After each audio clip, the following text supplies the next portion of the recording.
Hello students, hope you are doing good. Today I'm going to take the topic electromagnetic induction.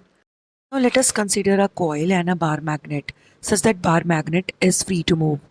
So E.M.I is phenomena in which there is relative motion between that conductor, that is a coil, and a bar magnet. Now this bar magnet is going to get moved inside the conductor so that there is production of EMF across the ends of the conductor and hence the production of induced current. Faraday has given two laws of E.M.I.